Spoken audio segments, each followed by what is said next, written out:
Welcome back to TVG's Year in Review. You guys, this is the final roundtable, so we have to get in all of your debates here. I'm Brittany Earton, sitting alongside Gina Bacola, Simon Bray, and Mike Joyce. Mike, I'm going to start with you. You had a bit of an icy summer. Can you tell us a little bit about your ALS Ice Bucket Challenge? Well, it's my own fault because I challenged you. I just couldn't get a bucket of ice over your head fast enough.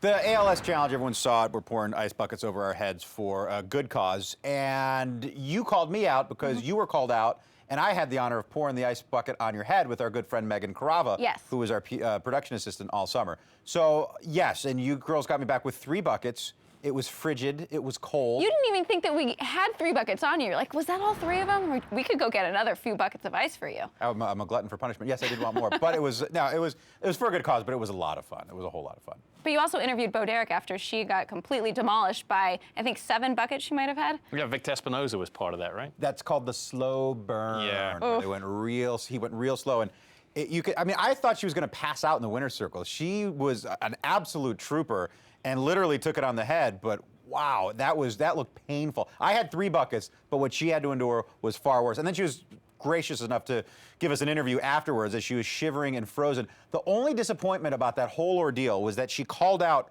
all the stewards, and I never saw a steward take an ice bucket. I don't think I saw that either. No. I don't think I saw either of you two either. No, I did. Oh, I did? You did? Yes. Yeah, I definitely Okay, did. I'm going to have to go and find this because I want actual record of you guys doing that ice bucket challenge. There's video evidence. If Mike and I did it as well.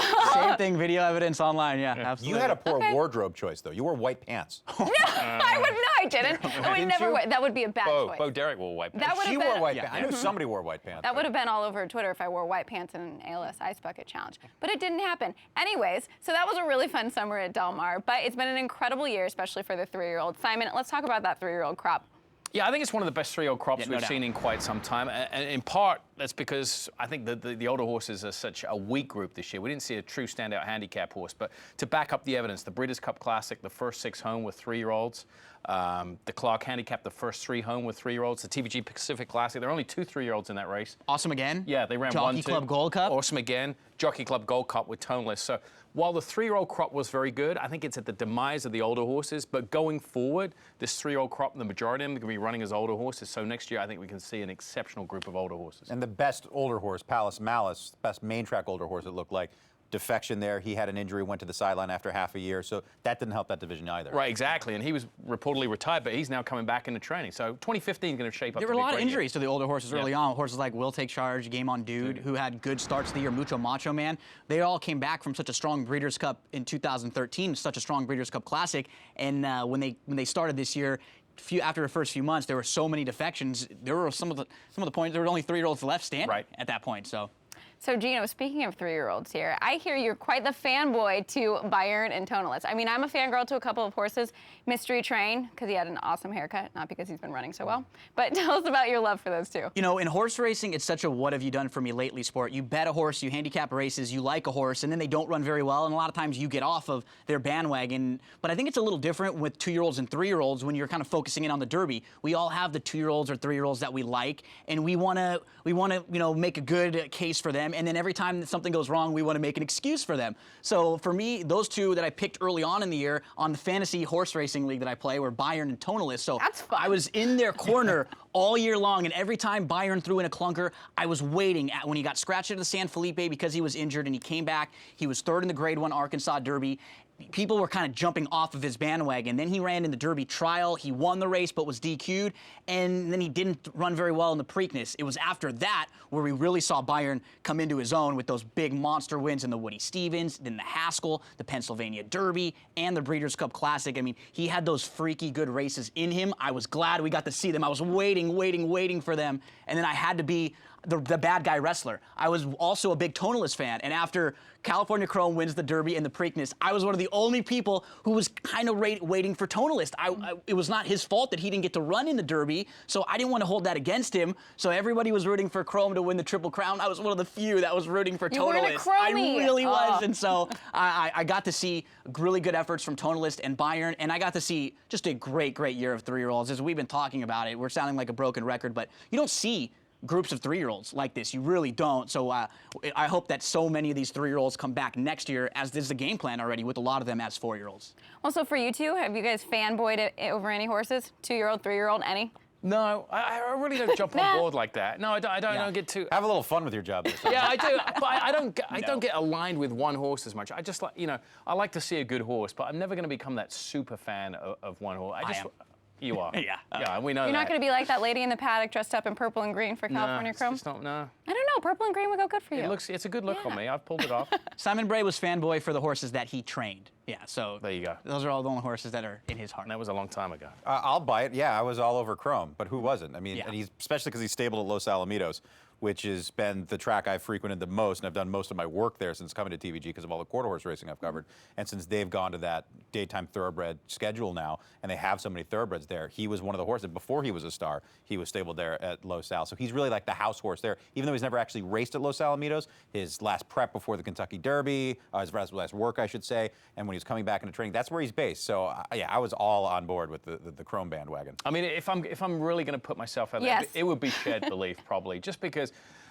The performance he put up in the Awesome Again, where he was carried wide. For me, because of the training job, being a former trainer that Jerry Hollendorfer has done, it's an unconventional job that he's done, keeping him based up in Golden Gate, bringing him down here, training on the Tapeta surface. I mean, it takes a lot of guts to take a good horse like that away from a major circuit, do your own thing. He's a big trainer, he can get away with it. But, a lot of guys, if things had gone wrong, they would have criticized him probably. But I think that horse has been managed superbly throughout the year. He's a horse that's besieged by foot problems. His conformation's not right. And I think the general public, and we even in the industry, don't realize how hard it is to get a horse like that to the races. We kind of become blasé, especially when they're good like that. You think you lead them over there and they run good all the time, but there's so much that goes on in behind the scenes. And interview with Jim Rome and being a little close to him. So, I mean, I rooted for him, I guess, the most in 2014. You mentioned the Awesome Again, but with the Pacific Classic, would you say that was just a really standout race for him, or because he got pushed wide in the Awesome Again, that was more of a standout race for Shared Belief?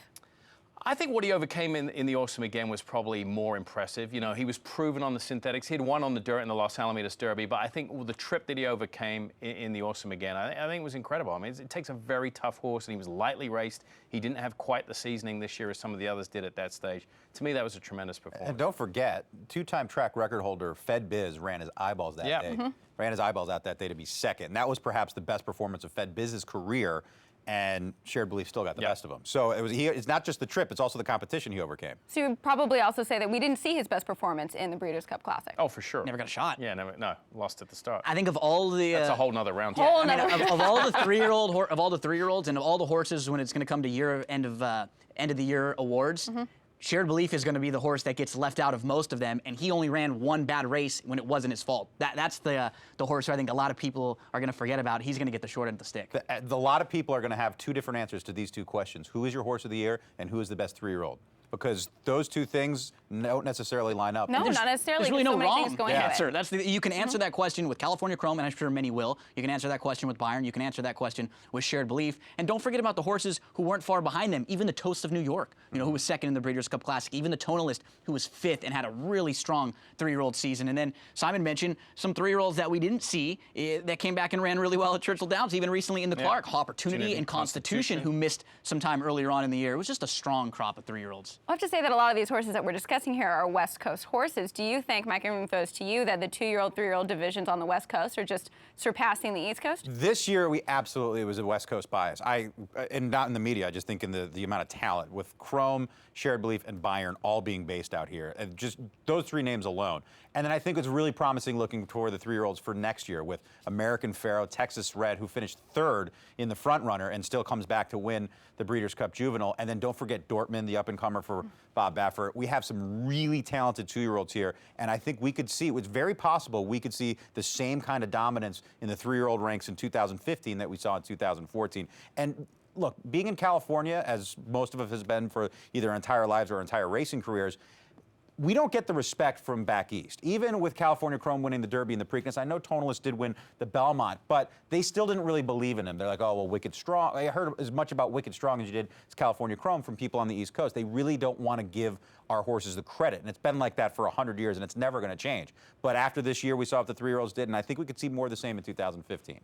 It's been a really exciting year, I have to say, and for jockeys as well. Mike Smith, obviously one of the best Hall of Fame riders out there, but also Gary Stevens making a comeback. Gino, what did you make at 51 years old? He's still riding at the top of his game and a knee replacement surgery. That competitive fire is still burning. He's one of the all-time greats. I mean, he can put a horse in the perfect spot. He knows the clock in his head is unlike any, and as far as getting horses on the lead, getting them to be relaxed, Simon knows as a trainer, if you don't have a quality jockey or a quality pilot aboard your horse, lots of things can go wrong. I think many times when you have Gary Stevens aboard, you feel like you're in great hands. Yeah, but to overcome what he can with the knees, I mean, a knee replacement surgery is hard on anyone, let alone a jockey, which is central to his performance. His knees, I mean, they take so much pressure. I mean, it's just remarkable he's back in the saddle, period.